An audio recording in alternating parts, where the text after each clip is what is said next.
স্টিক্সগুলো আনা হয়েছে আর এরকম ধরনের চিংড়ি মাছ অলরেডি ছাড়িয়ে নিয়েছি। ঠিক আছে, এবার এই স্টিক্সগুলোকে এত বড় বড় তো লাগবে না, তো এই একটা একটা করে এরকম মাঝখান দিয়ে আপনারা ভেঙে নিতে পারেন এরকম করে। ঠিক আছে, তারপরে এর ভেতর দিয়ে এরকম করে আপনারা ঢুকিয়ে নেবেন, তাহলে অ্যাটলিস্ট চিংড়ি মাছগুলো সোজা থাকবে। এই যে ভেতর দিয়ে একদম ঢুকিয়ে নেবেন। ওকে, এরকম করে সবকটা চিংড়ি মাছ আমি স্ট্রেট করে নেব। তেলটা বেশ ভালো করে গরম হয়ে গেছে। ঠিক আছে, এবার আস্তে আস্তে আমরা চিংড়ি মাছগুলো ছেড়ে দেবো। দেখেছেন ভালো করে প্রনসগুলোর মধ্যে একদম সোজা হয়ে রয়েছে। এই যে প্রনসগুলোর মধ্যে এই যে ভালো করে স্টিকগুলো ঢুকিয়ে নিয়েছি, তো এইগুলো নুন হলুদ মাখানো, জাস্ট এরকম করে নাড়িয়ে দিতে হবে। ঠিক আছে, এবার তেলটা আমার গরম হয়ে গেছে। এক একটা করে ধরে ছেড়ে দেবেন।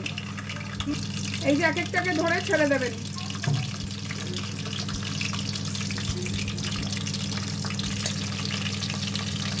পুরো সোজা হয়েই রয়েছে। ঠিক আছে, দেখুন যতই নাড়াচাড়া করুন চিংড়ি মাছ একদম সোজা হয়ে থাকবে। দেখুন কি সুন্দর করে ভাজা হচ্ছে এগুলো। ঠিক আছে, এগুলো দিয়ে দেবো। এই যে এর মধ্যে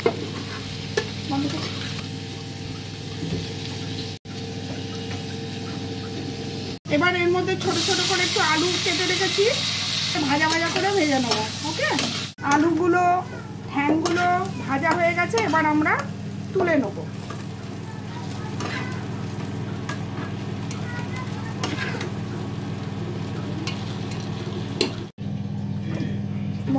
তেজপাতা, শুকনো লঙ্কা আর একটু জিরে, এটা জাস্ট ফোড়নটা দেবেন। ফোড়নটা ভালো করে একটু গন্ধ বেরোবে গরম মশলা, দেখবেন।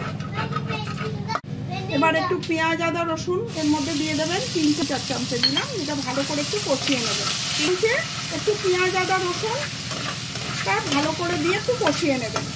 স্বাদ মতন একটু নুন দিয়ে দেবেন, একটু জিরে ভাজা গুঁড়ো দিয়ে দেবেন, একটু হলুদ দিয়ে দেবেন, 1 চামচ মতন হলুদ, একটু গোলমরিচের গুঁড়ো একটু দিয়ে দেবেন। করে এটাকে কষাবেন। হালকা করে একটু লঙ্কা গুঁড়ো দিয়ে দেবেন।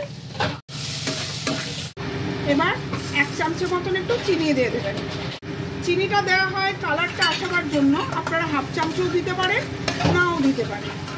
মশলাটা ভালো করে কষবে, কিন্তু একদম ভালো করে কষে যাচ্ছে। এর মধ্যে 2 চামচ ঘি দেবো। হচ্ছে ভালো করে একটু নাড়িয়ে নেবেন। এবার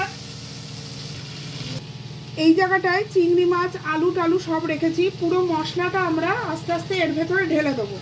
ঠিক আছে, দিয়ে ডেচকিতে কষালে বেশ সুন্দর হয়।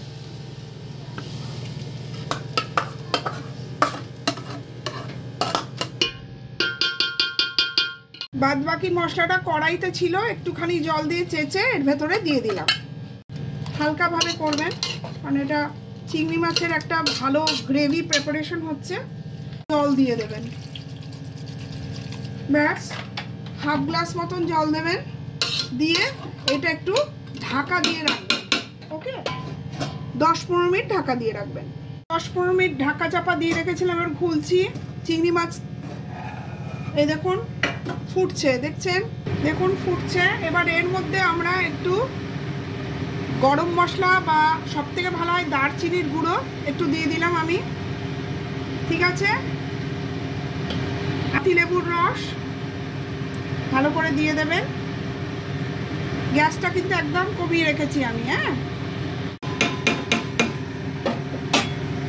চিংড়ি মাছটা একদম হয়ে গেছে। এবার আমরা একটু সিজনিং করব, আরেকবার লাস্টে একটু ঘি দিয়ে দেবো, ব্যাস। এবার আমরা সাজিয়ে দেবো। দেখুন আমাদের কিন্তু রেডি হয়ে গেছে ইজি গো বিয়ে বাড়ির একটা গ্রেভি চিংড়ি মাছ, বড় চিংড়ি মাছ। প্লিজ লাইক করবেন, সাবস্ক্রাইব করবেন আর শেয়ার করবেন, আর কমেন্ট বক্সে লিখলে পরে আমার খুব ভালো লাগবে। Thank you.